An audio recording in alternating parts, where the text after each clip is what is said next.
ముందుగా ఎపిడైడిమైటిస్ లేదా ఎపిడైడిమో ఆర్కైటిస్ అనంటే టెస్టిస్‌లో వచ్చే ఇన్ఫెక్షన్స్‌ని లేదా టెస్టిస్ పైన ఎపిడైడిమిస్ అంటారు. ఈ ఎపిడైడిమిస్‌లో వచ్చే ఇన్ఫెక్షన్స్‌నే ఎపిడైడిమైటిస్ లేదా ఎపిడైడిమో ఆర్కైటిస్ అంటారు. ఓన్లీ ఈ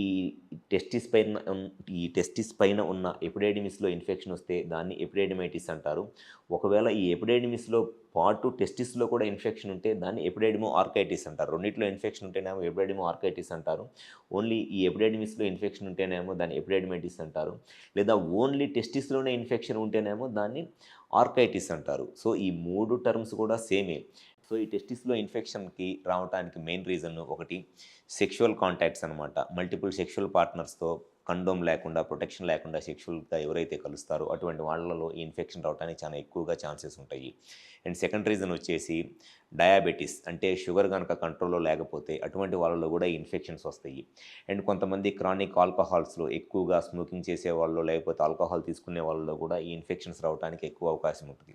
అండ్ కొంతమందికి ఈ పెన్నిస్ పైన ఉన్న స్కిన్‌కి గనక ఇన్ఫెక్షన్ వస్తే ఆ స్కిన్ ఇన్ఫెక్షన్స్ వల్ల కూడా ఈ పెన్నిస్ పైన ఉన్న స్కిన్ ఇన్ఫెక్షన్స్ వల్ల కూడా కొంతమందిలో ఈ ఎపిడైడిమైటిస్ లేదా ఎపిడైడిమో ఆర్కైటిస్ లాంటి ఇన్ఫెక్షన్ రావడానికి చాలా ఎక్కువ అవకాశం ఉంటుంది.